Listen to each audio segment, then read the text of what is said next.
Okay, so welcome back to the Resident Evil story retrospective. We're going to be concentrating on Resident Evil 2 Remake today.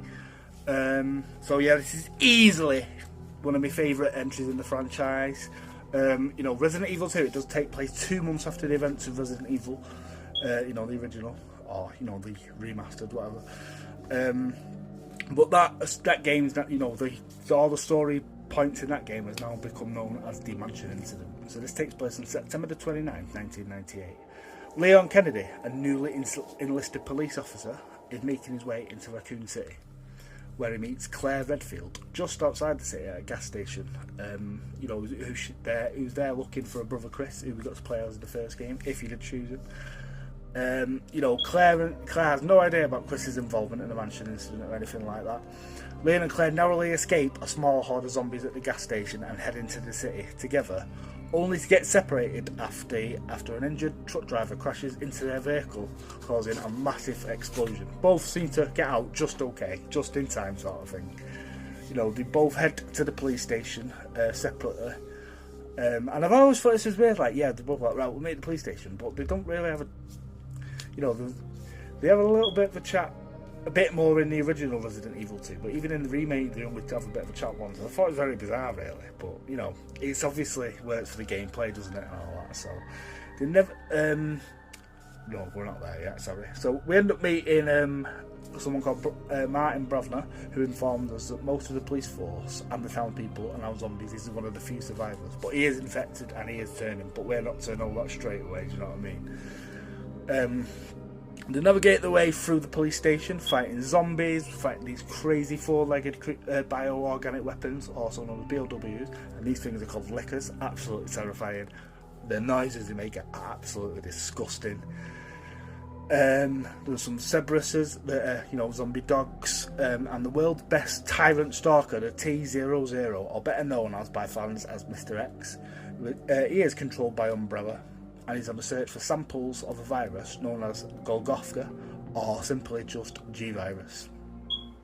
Leon and Claire both discover a secret tunnel in the police station, where they head underground and have to fight off a crazed bioweapon. And, it's just pretty, it's gross, honestly. There'll be a video playing right now, so hopefully, if I've done the editing right, but yeah. Leon then meets Ada Wong, who claims to be FBI. And we're a bit dubious, as anyone will be at a time like this. Meanwhile, Claire finds a little girl named Sherry, and she agrees to help her find her mother, because this is not the time for a kid to be running around, is it? You know what I mean? But out of nowhere, Claire is attacked, and Sherry gets kidnapped by the chief of police, who is secretly working for Umbrella.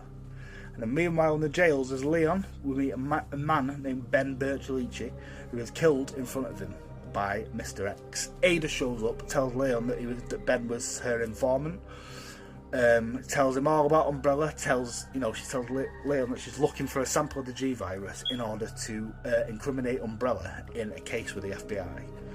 Leon and Ada travel through the sewer system, where Leon ends up battling a giant mutated alligator, and it blows it up on a gas pipe. So that was pretty cool. I didn't think they'd include that, because that was a real cool part of the original, but I felt like it could have been a bit cheesy with the remake, but they did it really, really well. So if you've not played it, obviously go check it out. Ada gets shot at from an Umbrella scientist that later revealed to be Annette Birkin. Leon jumps in front just in time and takes the bullet, leaving him unconscious for a while Ada just sort of goes it alone for a little while. She eventually catches up to Annette Birkin, who is hell-bent on stopping Ada from getting her hands on G. The G-Virus is mainly developed by William Birkin. Subjects infected with G receive regenerative powers, and definitely worth mentioning that William was going to sell his research to the US military due to Umbrella not giving him the credit that he felt he was deserved. Annette tries to burn Ada in a giant furnace, and she escapes only to be knocked into a waste storage area of it by Annette, but on her way down ends up getting stabbed in the thigh with some shrapnel. It's proper sticking out, looks hanging, to be honest. And obviously she can't walk, she can't move, and just to make it even better, she hears a massive roar sort of thing from a BLW on the other side of them big double doors, so that's always fun, isn't it? Leon wakes up and ends up fighting his way through the sewers, comes across a videotape of a group of Umbrella soldiers being killed by the BOW that we faced earlier. We see the BOW ingest a case of the G virus, but some vials, you know, they break, smash on the floor, big puddle, and all of the rats end up bathing in it, licking it, and we then find out that that is how the G virus was spread throughout Raccoon City. So yeah, after getting about the sewers for all, we end up coming across a few notes, and we find out that the BOW that seems quite gross that we faced pretty early in the game, we end up finding out that it's Annette Birkin's husband, you know, the top researcher for Umbrella, William Birkin. And we've got to face him again, but now he's even more mutated. We end up beating him using a crane, and then when we get to face Ada after we've beat him, and end up taking the train to some underground Umbrella facility that was built specifically so William Birkin could further develop the G virus.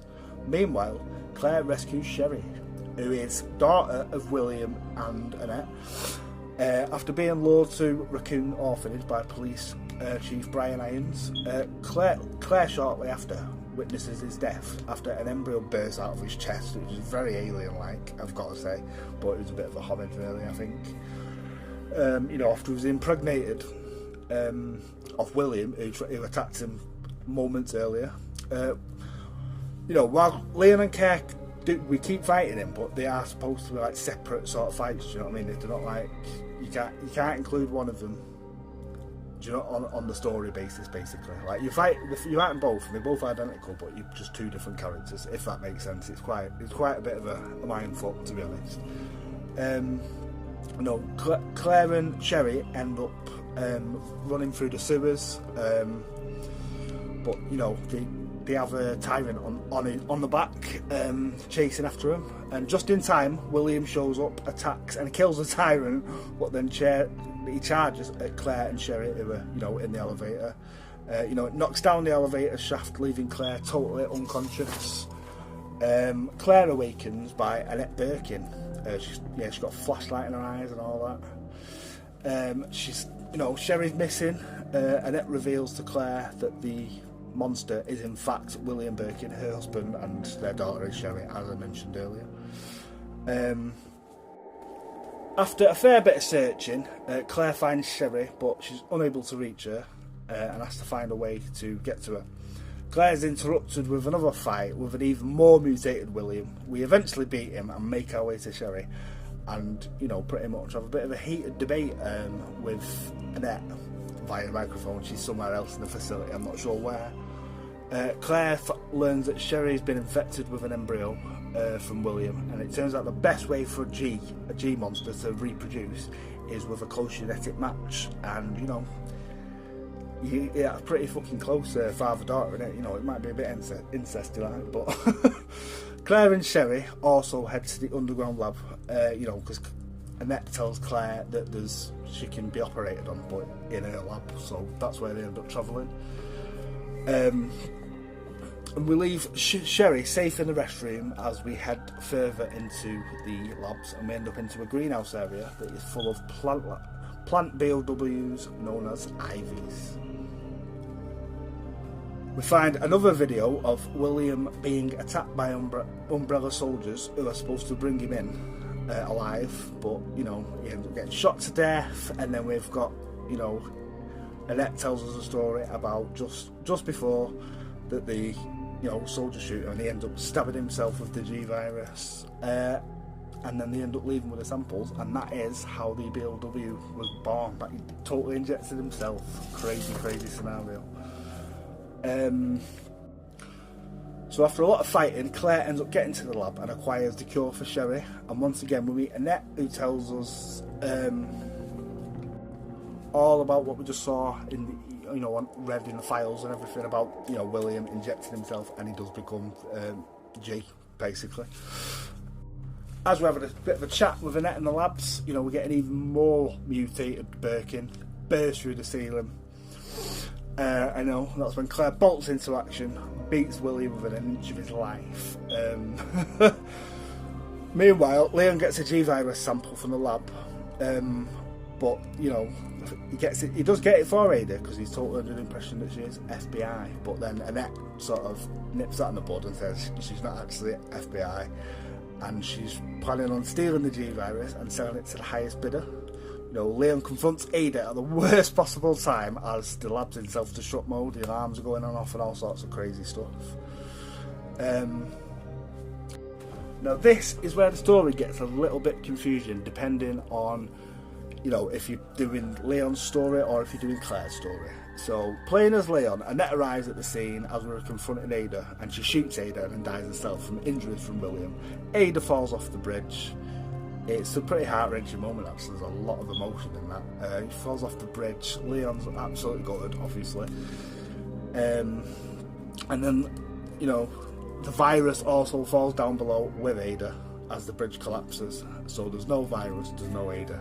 So now it's just up to Leon to get his ass out of there, to be honest.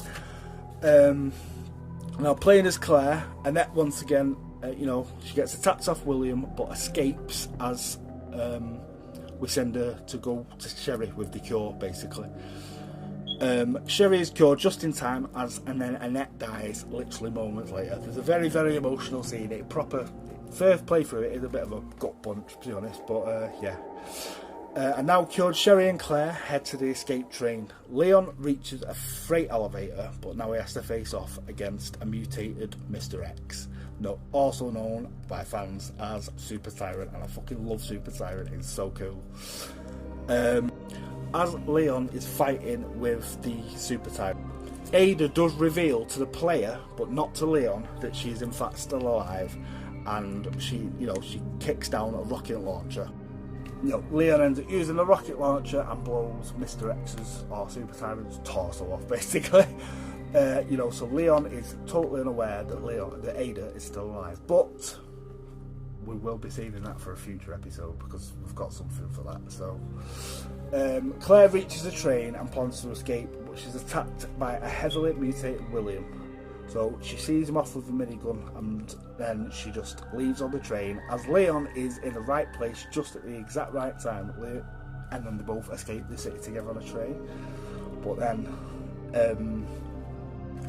as they're leaving, Leon and Claire together, it's just a cutscene, there's no actually gameplay in this, end up fighting William's final form because he starts chewing the train in half. And then after that they escape the city and all walk off into the sunset. And that is the story of Resident Evil 2 Remake. You know, I could literally talk about this game for days because it's one of my favourite entries in the franchise, the original. I absolutely love 2 Remake. It's just absolutely amazing. One of the things that I do love the most about it is the sound design. The sound design is phenomenal. You know, like I said, I could chat about this all day, but it's just one of my favourite stories in the franchise. You know, I like a bit of a zombie film, as we all do, but, you know. Yeah, I've been Ashy Slashy Reviews, and this has been Resident Evil Story Retrospective. Now let's have a little look for what's coming next time.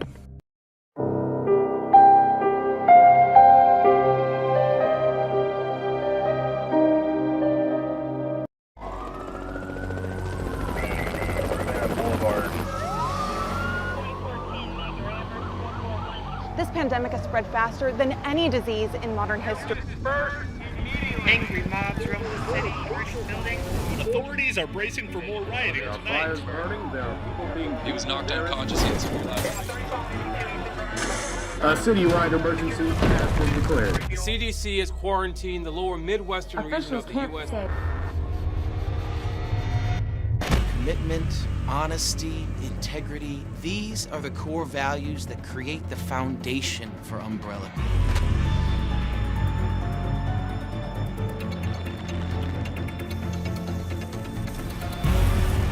It's this foundation that will continue to build a brighter future for all of us.